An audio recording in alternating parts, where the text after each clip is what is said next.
Hello friends, तो चलिए आज हम लोग जानते हैं कि जो सांप होते हैं उनके वेनम कितने प्रकार के होते हैं। तो वैसे तो हमारे पृथ्वी में पाए जाने वाले 95% सांप जो होते हैं, जितने भी स्नेक हैं 95% वो सब नॉन वेनेमस होते हैं, और जो कुछ सांप होते हैं वही बस वेनेमस होते हैं। तो चलिए आज जानते हैं कि वेनम कितने प्रकार के होते हैं। तो सबसे पहले आता है हीमोटॉक्सिक वेनम, सेकेंड आता है न्यूरोटॉक्सिक वेनम, थर्ड आता है साइटोटॉक्सिक वेनम, और फोर्थ आता है मायोटॉक्सिन वेनम। तो ये जो वेनम है, साइटोटॉक्सिक वेनम और मायोटॉक्सिक वेनम, ये दोनों जो होते हैं वो नॉन वेनेमस होते हैं, और या नॉन वेनेमस होते हैं या सेमी वेनेमस होते हैं। ये केवल छोटे जीव जंतु जैसे कि पक्षी हो गया, मेढक हो गया, ये छोटे मोटे कीट वीट को मारने के लिए ये उपयोगी हैं, और ये ह्यूमन को नहीं मार सकते, या कुछ टाइम तक इफ़ेक्ट कर सकते हैं लेकिन मार नहीं सकते। तो और बेसिकली ये जो दोनों हैं, हीमोटॉक्सिक और न्यूरोटॉक्सिक, यही जो मेन होते हैं जिससे आदमी की मौत हो सकती है। तो सबसे पहले हम जानते हैं हीमोटॉक्सिन की। फ्रेंड, हीमोटॉक्सिक वेनम जो है वो रसल वाइपर में पाया जाता है। वैसे तो बहुत सारे सांप में हीमोटॉक्सिक वेनम पाया जाता है, लेकिन मेनली जो इंसान से आमना सामना होता है उसमें जो मेन है वो रसल वाइपर ही है, जिसके काटने से इंसान की मौत होती है।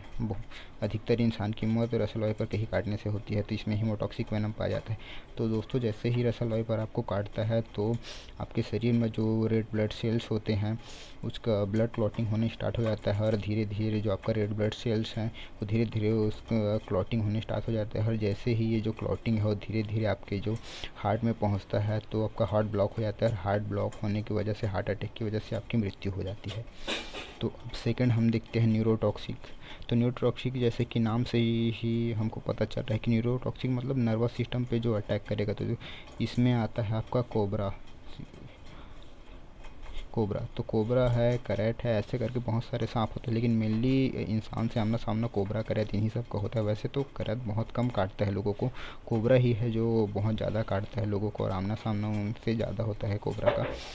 तो कोबरा सांप जैसे ही आपको काटेगा तो आपको जो नर्वस सिस्टम है जो उसको आपको अटैक करेगा, तो आपकी जो सोचने समझने की शक्ति है वो कम हो जाएगी, और जो आपका जो ब्रेन है उसको डैमेज करेगा, और आपकी जो मसल्स को भी ये डैमेज करेगा, जिसकी वजह से आपको सांस लेने में तकलीफ होगी, और अंत में आप की मृत्यु हो जाएगी।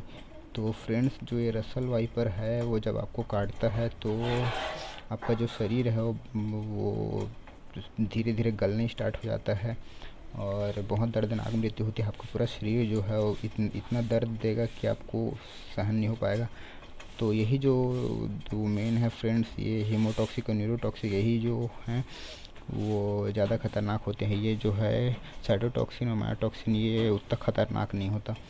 तो अगर आपको सांप काटता है तो आप अपने आसपास के हॉस्पिटल में जाइए, गवर्नमेंट हॉस्पिटल में जाइए, वहाँ पे इसका एंटी वेनम होता है। इन्हीं के द्वारा, इन्हीं के वेनम से बना हुआ एंटी वेनम होता है, जिससे आपकी जान बच सकती है। यदि आप झाड़ फूँक के चक्कर में रहेंगे तो आपकी मृत्यु हो सकती है। और फ्रेंड, यदि आपको बिच्छू काट लेता है तो उसके लिए आप माचिस की 3-4 तीली लीजिए, और उसका जो जलने वाला जो साइड है, जो फास्फोरस जो होता है, जिसको फास्फोरस बोलते हैं, उसको निकाल लीजिए। उसके बाद उसमें थोड़ा सा पानी डाल के उसे टेबलेट बना लीजिए गोल, और जहाँ पे काटा है वहाँ पे आप रख दीजिए कुछ टाइम तक, तो आपकी जो दर्द है वो तुरंत गायब हो जाएगा।